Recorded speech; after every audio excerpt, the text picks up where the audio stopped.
இரவு ஜெபம். கர்த்தருக்கு ஸ்தோத்திரம். சங்கீதம் 147:3. இருதயம் நொறுங்குண்டவர்களை குணமாக்குகிறார், அவர்களுடைய காயங்களை கட்டுகிறார். கர்த்தர் கொடுத்த நல்ல வார்த்தைகளுக்காய் கர்த்தருக்கு நன்றி செலுத்துவோமாக. எங்களை நேசிக்கிற நல்ல இயேசுவே, இந்த நாள் முழுவதும் நீர் எங்களை நடத்தி வந்த உங்களுடைய கரங்களுக்காய் உமக்கு நன்றி செலுத்துகிறோம் அப்பா. இந்த நாள் நீர் செய்த சகலவித ஆசீர்வாதங்களுக்காய், கிருபைகளுக்காய், இரக்கங்களுக்காய், தயவுகளுக்காய் நன்றி செலுத்துகிறோம்ப்பா. இப்பொழுதும் அறிந்தும் அறியாமலும் செய்த எந்த ஒரு பாவம் இருந்தாலும் இன்னும் ஒரு விஷயம் ரத்தத்தினால கழுவி பரிசுத்தப்படுத்துங்கப்பா. அதிகாலை எழும்பி மெப்பாடி மகிமைப்படுத்தி வேத வசனத்தை தியானிக்க எங்களுக்கு கிருபை கொடுங்கப்பா. காலை தோறும் கிருபைகள் புதியவைகளாக இருக்கிறது. புதிய கிருபையினால் ஒவ்வொருவரையும் நிரப்புங்க இயேசு சுவாமி. இந்த நாளிலும் நீங்கள் கொடுத்த வார்த்தையின்படியே இருதயம் நொறுங்குண்டவர்களை குணமாக்குகிறார், அவர்களுடைய காயங்களை கட்டுகிறார். அப்பா, எத்தனையோ குடும்பங்கள் இன்னைக்கு இருதயம் நொறுங்குண்டு காணப்படுகிறார்களப்பா.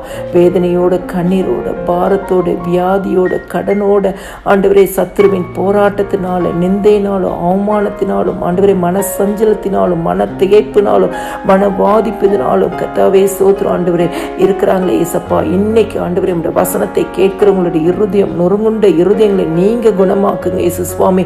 அவங்க எந்த இடத்துல காயப்பட்டிருக்காங்களோ அந்த காயங்களை நீங்க கட்டுங்கப்பா. இன்னைக்கு அந்த இருதயத்திலையும் ஆண்டவரே எல்லா புத்திக்கும் மேலான தேவ சமாதானம் அவங்க இருதயத்தையும் சிந்தனையும் ஆளுகை செய்யட்டும். சமாதானத்தின் கர்த்தர் ஆண்டவரே இப்படிப்பட்ட இருதயம் நொறுங்குண்டவர்களை குணமாக்கி சமாதானத்தை கட்டளை இடுங்க. காயங்களை கட்டி சமாதானத்தையும் சந்தோஷத்தையும் கொடுங்க. இப்படிப்பட்ட ஒவ்வொருத்தருக்கும் துக்க நாட்கள் முடிந்து போகட்டும், துக்கங்கள் சந்தோஷமாய் மாறட்டும் இயேசு சுவாமி. உங்களுடைய வசனத்தை கேட்கிறவங்களுக்கு கர்த்தர் நீங்க ஆண்டவரே அந்த வசனத்தின்படியே நீங்க ஆசீர்வதிங்க.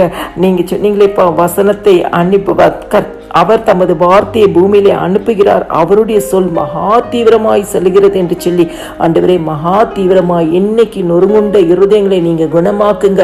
மகா தீவிரமாய் இன்னைக்கு அவர்களுடைய காயங்களை கட்டுங்க. சாட்சிகளை எழுப்பி கொடுங்கப்பா.